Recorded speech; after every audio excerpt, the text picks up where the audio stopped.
nous avons développé des projets éoliens au Maroc grâce au soutien des banques marocaines, notamment Tijarifa Bank. C'est aujourd'hui sur les 1000 MW éoliens qui sont opérationnels au Maroc. Il faut savoir qu'il y a plus que 2 tiers des projets qui ont été financés par les banques marocaines. Donc l'apport des banques marocaines, du système financier marocain pour la réalisation de cet objectif est très important.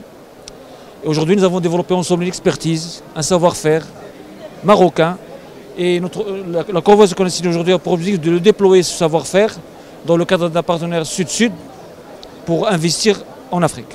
Sur le plan concret, aujourd'hui, nous allons prospecter des projets dans tous les pays où la banque Tijarifa est présente. Et vous savez qu'elle est présente dans de nombreux pays. On va prospecter des projets et on va essayer de convaincre nos partenaires africains que l'expérience marocaine est duplicable et que dans le cadre du partenariat public-privé, on puisse développer des projets de production d'électricité. Vous savez combien l'Afrique a besoin de cette énergie. Nous ciblons l'ensemble des pays, mais vous savez qu'on a signé un accord avec Engie, notre partenaire au Maroc. On s'est fixé un objectif 5000 MW en 2025. Et là, nous avons ciblé 6 pays en priorité, la Côte d'Ivoire, le Sénégal, le Cameroun, le Ghana et l'Égypte, et le Nigeria.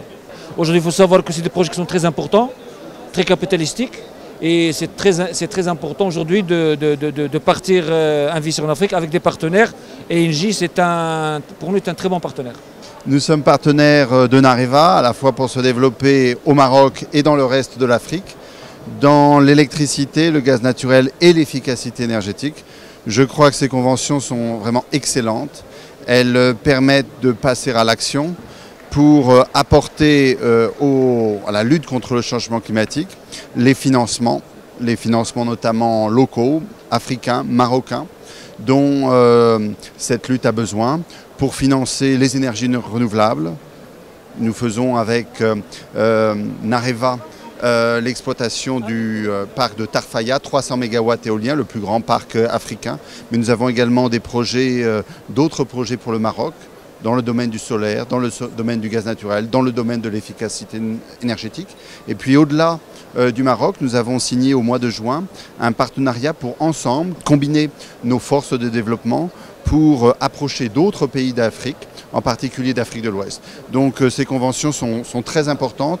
Elles constituent un pas que j'espère décisif pour accélérer, passer à l'action dans la lutte contre le changement climatique. La COP22, c'est d'abord une négociation entre États, mais nous-mêmes travaillons en étroite intelligence pour faire progresser nos projets, notamment dans le cadre de la vision que Sa Majesté le roi Mohamed VI a donnée au pays avec une formidable impulsion dans le champ énergétique, notamment pour le développement des énergies renouvelables. Et on espère que, ainsi que nous avons été sélectionnés pour le parc de Tarfaya, nous serons à l'avenir sélectionnés pour l'appel d'offres solaires.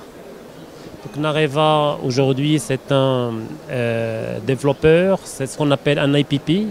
Donc c'est un producteur indépendant de l'électricité. Nous produisons de l'électricité à partir des sources conventionnelles et à partir des sources renouvelables. Nous avons un autre actif aujourd'hui, plus de 3000 MW. 3000 MW, c'est un investissement colossal de plus de 5,4 milliards de dollars, dont à peu près la moitié de ce mix énergétique à partir des sources éoliennes. Donc nous disposons aujourd'hui d'un actif, enfin de 4 parcs éoliens au sud du Maroc et au nord du Maroc. Et nous produisons aujourd'hui à partir des sources éoliennes à peu près l'équivalent d'une consommation de 2 fois une ville comme Marrakech. C'est juste pour vous dire l'implication de Nareva dans la production d'électricité à partir des sources renouvelables. Mais nous agissons également dans la production à partir des sources conventionnelles. Nous construisons aujourd'hui la première centrale